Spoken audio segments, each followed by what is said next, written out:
गेल्या 2 वर्षात पुणे शहरात 12 बॅडमिंटन आणि 2 पोहण्याच्या स्पर्धा यशस्वीपणे पार पाडल्यानंतर द्रोणाचार्य स्पोर्ट्स असोसिएशनच्या वतीनं संपूर्ण महाराष्ट्रात जलतरण आणि बॅडमिंटन स्पर्धांचं आयोजन करण्यात आल्याची माहिती द्रोणाचार्य स्पोर्ट्स असोसिएशनचे CEO सचिन वाडतकर यांनी पत्रकार परिषदेत दिली। द्रोणाचार्य स्पोर्ट्स असोसिएशन ही संस्था 3 तरुण आणि उत्साही मित्रांनी एकत्र येऊन स्थापन केली असून खेळाडूंना अत्यंत परवडणाऱ्या दरात दर्जेदार स्पर्धात्मक संधी देणे हा संस्थेचा मुख्य उद्देश आहे।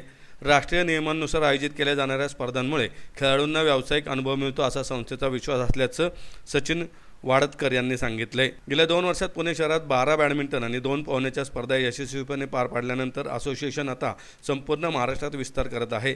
यामध्ये 22 जूनला कोल्हापूर झोनलमध्ये पोहणे स्पर्धा, 29 जूनला सातारा जिल्हा बॅडमिंटन स्पर्धा, जुलैमध्ये नागपूर व मुंबई येथील स्पर्धा होणार असल्याचं वाडतकर यांनी सांगितलं। संस्थेच्या उपक्रमांना खेळाडू आणि त्यांच्या पालकांकडून भरभरून प्रतिसाद मिळत आहे। अनेकांनी वैयक्तिकरित्या संस्थेच्या प्रयत्नांचे कौतुक केले असून हे व्यासपीठ हे गुणवत्तापूर्ण, सुलभ व खेळाडूंना घडवणारे असल्याचं मत व्यक्त केलं आहे।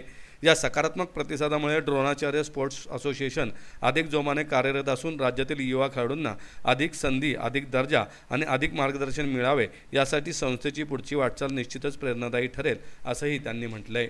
नमस्कार, मी सचिन वाडतकर, द्रोणाचार्य स्पोर्ट्स असोसिएशन याचा CEO आहे आणि आपण ही संस्था 2023 पासून सुरुवात केलेली आहे। या संस्थेमार्फत आम्ही विविध खेळांचे स्पर्धा आयोजन करतो पुणे जिल्हा व तसेच इतर महाराष्ट्र जिल्ह्यामध्ये। सध्या आपण बॅडमिंटन आणि स्विमिंगच्या ज्या कॉम्पिटिशन्स करतो आहे। आता आपली जी ही 4 मे 2025 ला आपण टुर्नामेंट ऑर्गनाईज केलेली आहे। स्विमिंग कॉम्पिटिशनची टुर्नामेंट आहे डिस्ट्रिक्ट पातळीवरची। ही आपण टिळक टँक डेक्कन जिमखाना येथे आयोजित केलेली आहे।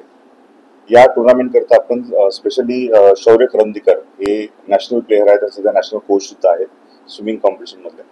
तर त्यांना आपण प्रमुख पाहुणे म्हणून त्यांच्या हस्ते आपण उद्घाटन करून या खेळाला प्रारंभ करणार आहे आणि या खेळात जे पारितोषिक होतील त्यांना आपण मेडल्स, सर्टिफिकेट्स हे आपण प्रोव्हाइड करणार आहे। तसेच या खेळामधनं जे प्लेयर्स या नेक्स्ट पातळीवर जाण्याचे इच्छुक असतील किंवा त्यांच्यामध्ये लिअरी कॅलिबर असेल त्यांचं नाव पण आपण रेकमेंड करणार आहे की जेणेकरून त्यांना भविष्यामध्ये चान्स मिळतील आणि ते आपल्या प्रतिस्पर्धी जे आहेत आणि आपले जे स्किल आहे ते एक्सपोज करून आपल्या महाराष्ट्र देशाला पुढच्या दिशेला नेतील।